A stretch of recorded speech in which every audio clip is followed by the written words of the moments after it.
मंदिर जाते हो आप लोग, एक लोटा जल चढ़ाने के लिए जाते हो, शंकर जी के मंदिर में जो निर्माल्य पड़ा रहता है, इधर उधर अगर कोई फूल पत्ती बेलपत्र सामग्री पड़ी रहती है, उसको उठाकर एक और जब रखो तो उसको प्रणाम करा करो। क्यों, किस लिए?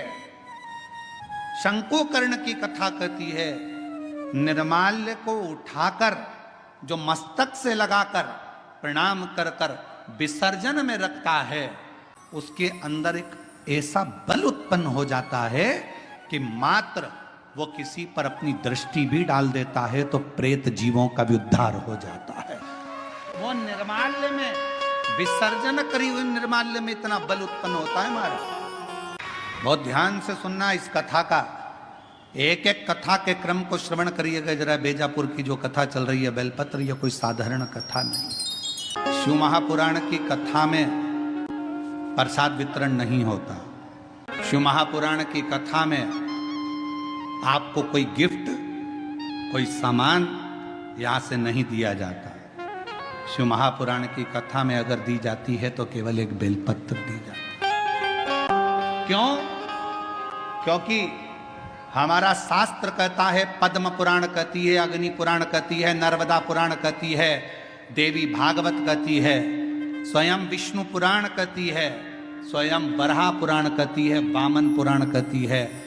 एक बेलपत्र अगर किसी को दी जाती है तो 1.25 मन सोने के सिंहासन पर बैठे हुए शालिग्राम का दान करने के बराबर एक बेलपत्र का दान माना जाता। मेरा अंदाजा नहीं रहा, बेलपत्र को मैंने पटक दिया, प्रसाद को हम लोगों ने पा लिया, पैर को हमने बैठे बैठे अपने पांव से रोन दिया। समय निकला, मेरे प्राण छूट गए, मर कर गया, सामने यम की केत पर चढ़ा।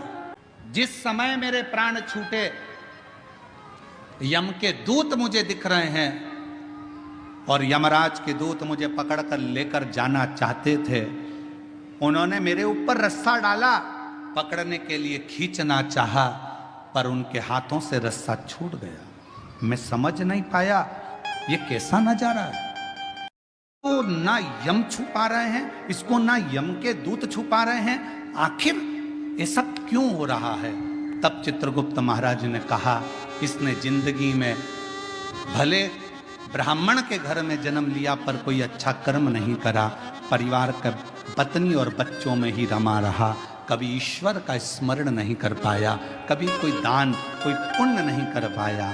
आखिरी में एक मौका मिला था मरने से पहले, इसके हाथ में प्रसाद के रूप में बेलपत्र भी आई और बेलपत्र को इसने जमीन पर फेंक दिया, पांव से रोंद दिया।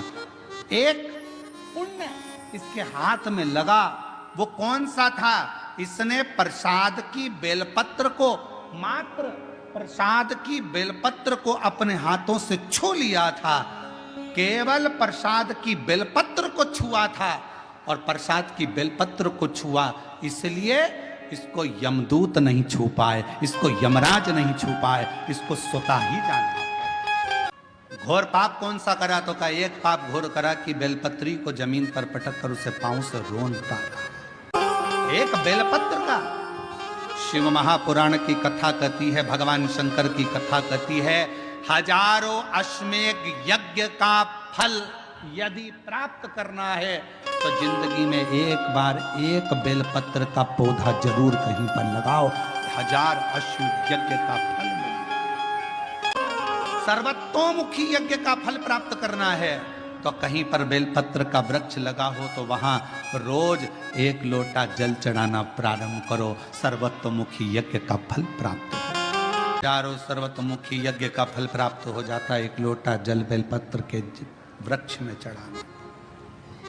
और शिव पुराण की कथा कहती है, हजारों हजारों विष्णु यज्ञ, सोम यज्ञ, हजारों हजारों रुद्र यज्ञ, हजारों हजारों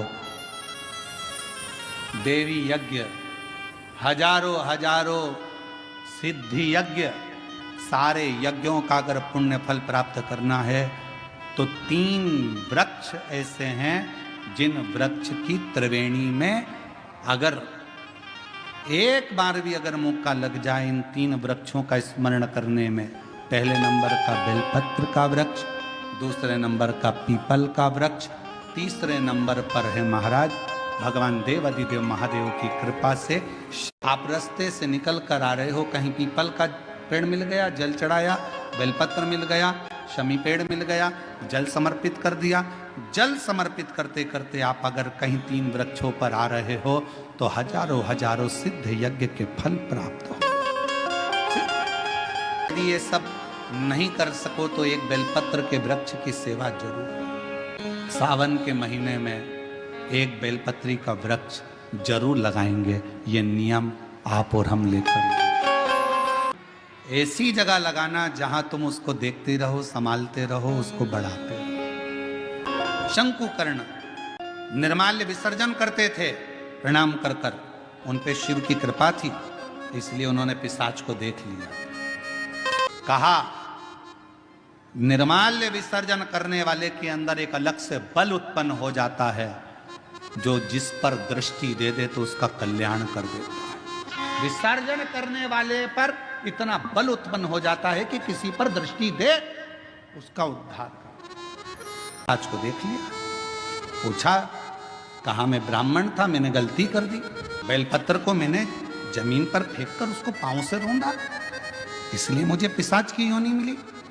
इस योनि से मैं छूटूं कैसे? शिव जी का एक गण है जिसका नाम है कपर्दी। नाम बोलो, कपर्दी।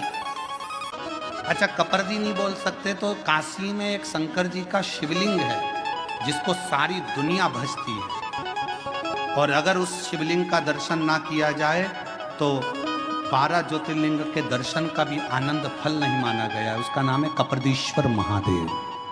शंकुकर्ण ने कहा कि भगवान शिव का एक गण कपर्दी रोज काशी आता है। कपर्दी का काम क्या है? शंकर भगवान के अलग अलग गण है। नंदी का काम है शिव जी को ले जाकर घुमा कर लाना, भृंगी का काम कुछ है, श्रृंगी का काम कुछ है, सारे गणों का अपना अपना काम है। कपर्दी गण का काम था शंकर भगवान की जटा को संवारना। शंकुकर्ण ने उनको भेज दिया कपर्दी जी के पास। शंकुकर्ण ने कहा कि प्रतिदिन शिव जी के गण कपर्दी यहां आते हैं, और यदि तुम पिशाच योनि में मुझे देख सकते हो तो ये मेरा विश्वास करता है कि काशी में आने वाले कपर्दी को तुम देख सकते, तुम देख लोगे, ये पक्का। कहाँ मिलेंगे कपर्दी जी? बस इसी काशी में रोज भ्रमण करने आते हैं, शिव जी का श्रृंगार करते हैं, वो चले जाते। जैसे ही सुना उस पिशाच ने ढूंढता रहा कपर्दी जी को। एक दिन कपर्दी गण निकल कर जा रहा था और उस पिशाच की दृष्टि पड़ी। बेलपत्र शिव महापुराण की कथा कह रहे हैं। पीछे पीछे वो पिशाच जाने लगा, और पीछे पीछे जाता जाता कपर्दी जी ने एकदम पलट कर देखा तो पूछा तुम कौन हो? कहा कि मैं एक ब्राह्मण हूं, पूर्व में मैं ब्राह्मण था, एक बेलपत्र का मैंने अपमान कर दिया, उस अपमान के कारणवश मेरी पिशाच की योनि पड़ गई और मैं भटक रहा हूं, मेरे उद्धार नहीं हो रहा। आप मेरे उद्धार का कोई कार्य क्या करा जाए? और फिर निवेदन करूं मेरी जीजियों से, मेरे जीजाओं से, प्रयास करना कभी अगर मौका मिल जाए, बाबा अगर तुम्हारे ऊपर करुणा करे, कृपा करे, दया करे, और कोई अगर ऐसा योग संजोग बन जाए, मौका मिल जाए, तो श्रावण के महीने में कोई भी एक नियम अवश्य धारण करो पूरे सावन, कि मैं शिव जी के मंदिर जाऊंगी या बेलपत्र को जल चढ़ाऊंगी या शंकर जी के मंदिर का दर्शन करूंगी या शिखर का दर्शन करूंगी या शिव जी के मंदिर में एक चावल का दाना या 2 लोटा जल का स्मरण या बाबा देवाधिदेव महादेव का मंत्र स्मरण करूंगी। प्रतिदिन अपने हाथ में 2 लोटा जल भरकर शिव को जल की धार लगाऊंगी। कोई भी एक नियम अपने श्रावण महीने में अवश्य। कपर्दी को चिंता लग गई। कपर्दी ने पूछा पहले ये बता कि तुझे मेरा एड्रेस किसने दिया? शंकुकर्ण नाम के एक संत से मिलना हुआ महाराज से। उन्होंने कहा कि तू एक काम कर, शिवजी के गण है कपर्दी जो शिवजी की जटा बांधते हैं, वो आएंगे, रोज आते हैं, तो उनसे मिल। क्या चाहते हो? बस मेरी मुक्ति हो। मेरे से अपमान तो हुआ है बेलपत्र का, पर मेरी मुक्ति हो जाए, ऐसा कोई उपाय। कहा एक उपाय। क्या? कपर्दी ने कहा एक काम करो, मैं एक शिवलिंग का निर्माण करता हूं। जिस स्थान पर बैठकर शंकुकर्ण गंगा नहाकर आकर बैठता है और जप करता है, उसी स्थान पर मैं शिवलिंग का निर्माण करता हूं। उस शिवलिंग पर तू केवल इतना करना, अगर कोई बेलपत्र चढ़ाने के लिए उस शिवलिंग के नजदीक में आए, बस उस जाती हुई बेलपत्र का मात्र तू दर्शन कर लेना। अब देखिएगा जरा, केवल बेलपत्र चढ़ने के लिए जो जा रही है उसका मात्र दर्शन कर लेना, क्योंकि तू तो पिशाच है। तू मंदिर में नहीं जा सकेगा, प्रणाम नहीं कर सकेगा, चढ़ा नहीं सकेगा, पूजन कर नहीं सकेगा, आराधना कर नहीं सकेगा, क्योंकि पिशाच की योनि में। जहां से बेलपत्र चढ़ने के लिए जा रही है, उस बेलपत्र का मात्र तू दर्शन कर ले, ठीक है? पिशाच उस बेलपत्र का दर्शन कर रहा था। कपर्दी ने जिस शिवलिंग का निर्माण किया था, उस शिवलिंग के पास में बेलपत्र चढ़ाने के लिए शंकुकर्ण जा रहे थे और दर्शन बेलपत्र का हो रहा था। तभी जल का एक पात्र सामने से लेकर जाते जाते गिर गया। वो पात्र बेलपत्री का संग कर लिया और वहीं उस कपर्दी के बनाए हुए शिवलिंग में से स्वयं देवाधिदेव महादेव मेरे शंकर ओघड़दानी प्रकट हो गए। कपर्दी, आज तक तूने मेरी जटा का श्रृंगार करा है, पर आज मेरे शिवलिंग का तूने श्रृंगार करा है। कपर्दी क्या चाहता है? कपर्दी ने कहा, प्रभु मैंने अपने लिए कभी तप साधना नहीं करी। एक पिशाच है, उस पिशाच की मुक्ति के लिए कोई यत्न कर। शिव जी ने गंगा जी का आह्वान करा, गंगा जिस स्थान पर पानी का पात्र गिरा है वहीं पर एक कुंड प्रकट हो जाए। गंगा उस कुंड से प्रकट हो गई। शिव जी ने कहा कि कहो कपर्दी इस पिशाच से इस कुंड में स्नान करे। कपर्दी के कहने पर पिशाच ने कुंड का स्नान करा। सुंदर कानों में कुंडल आ गए, गले में रुद्राक्ष की माला आ गई। पिशाच की योनि से छूटकर देव योनि को प्राप्त होकर शिव के नंदी के साथ में कैलाश धाम चले। शिव जी ने कहा, सुनो कपर्दी, तुम्हारे द्वारा बने हुए इस शिवलिंग की साक्षी में ये सुंदर कुंड, जिसको स्कंद पुराण के अंदर काशी खंड में विमलोदक कुंड कहा गया है और संसार की भाषा में इसको पिशाच मोचन कुंड कहा गया है। इस कुंड का निर्माण मैंने करा है। ये कपर्दी तुम्हारे द्वारा बना हुआ ये शिवलिंग कपर्दीश्वर महादेव के नाम से विख्यात होगा। जिसके जीवन में अगर थोड़ा सा भी कोई पाप जिंदगी में अगर किया होगा, कोई पाप कर्म में अगर ग्रसित होगा, उसके घर के, परिवार के, कुल के, गांव के अंतर्गत कोई पिशाच योनि में पड़ा होगा, अगर कपर्दीश्वर महादेव का काशी में आकर दर्शन कर लेगा और पिशाच मोचन कुंड का मात्र स्नान और दर्शन कर लेगा, उसके 71 पीढ़ी और उसके गांव में भी अगर कोई पिशाच योनि में होगा तो वो मुक्त हो जाए। एक बेलपत्र और उस बेलपत्र की महत्वता का वर्णन ये शिव महापुराण की कथा का विमलोदक कुंड कर। भगवान कपर्दीश्वर ने स्वयं उस पिशाच योनि से छूटे हुए उस ब्राह्मण से कहा कि तुम पिशाच योनि से तो छूट गए हो, पर इतना याद रखो, आप जिसकी आराधना करते हो उस पर विश्वास पूर्ण होना चाहिए।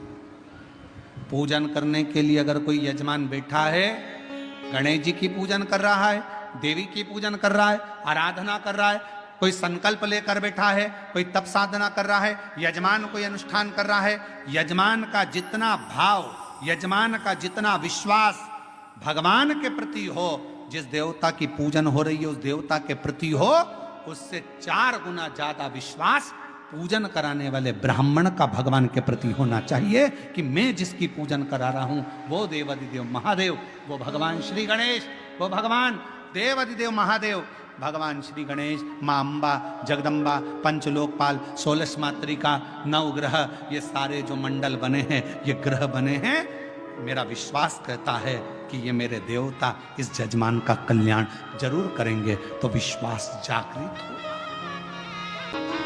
शिव महापुराण की कथा कहती है, मान लो अगर हमारे पास में कोई पुष्प नहीं होता, हमारे पास में कोई बेलपत्र नहीं होती, हमारे पास में कोई वस्तु नहीं होती और हम शंकर जी का मंदिर में पहुंचे हैं, तो अपनी वाणी का पुष्प शिव को समर्पित करना चाहिए।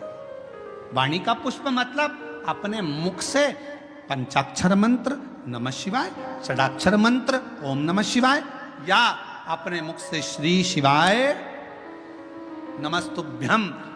किसी भी शिवालय में जाओ, किसी भी तीर्थ में जाओ, महाकाल बाबा का दर्शन करो, चाहे विश्वनाथ जी का दर्शन करो, चाहे केदारनाथ जी का दर्शन करो, चाहे भीमा शंकर का दर्शन करो, चाहे घृष्णेश्वर बाबा का दर्शन करो, चाहे त्र्यंबक बाबा का दर्शन करो, किसी भी मंदिर में आप दर्शन करने के लिए जाओ, मंदिर के गर्भगृह में तुम्हारा प्रवेश नहीं हो रहा है, तो बाहर खड़े होकर चिल्लाकर आवाज लगाना, श्री शिवाय नमस्तुभ्यम, श्री शिवाय। जब हम बाहर खड़े होकर अपना पुष्प, अपनी बेलपत्र मंदिर के अंदर नहीं जा सकती, तो अपनी वाणी रूपी पुष्प हम भगवान को समर्पित करें, तो शिव प्रसन्नता से हमें फल प्रदान करें। लाख योजन दूर बैठकर भी अगर कोई गंगा जी का नाम ले लेता है तो उस जीव को मुक्ति हो जाती है। शिव महापुराण की कथा कहती है, अगर बहुत दूर बैठकर भी आपके पास में देने की, ये बेलपत्र आपका नहीं पहुंच सकता पोथी तक, आपने भले झोली में दे दिया हो, किसी को दे दिया हो कि भैया चढ़ा देना, ये नहीं पहुंचेगा यहाँ, फूल नहीं पहुंचेगा यहाँ, तो आप अपनी वाणी का पुष्प दीजिए। ज्योतिर्लिंग में दर्शन करने के लिए जाओ, 12 ज्योतिर्लिंग में दर्शन करने के लिए जाओ, बिना संकोच, लोग क्या कहेंगे, लोग क्या बोलेंगे, मैं श्री शिवाय नमस्तुभ्यम बोलूंगी, दुनिया क्या कहेगी, नहीं, अपनी वाणी का पुष्प, हमारी बेलपत्र अंदर नहीं जा सकती, फूल अंदर नहीं जा सकती, पर अपनी वाणी का पुष्प तो अंदर जा सकता है। एक बार चिल्ला कर कह सकते हो, श्री शिवाय।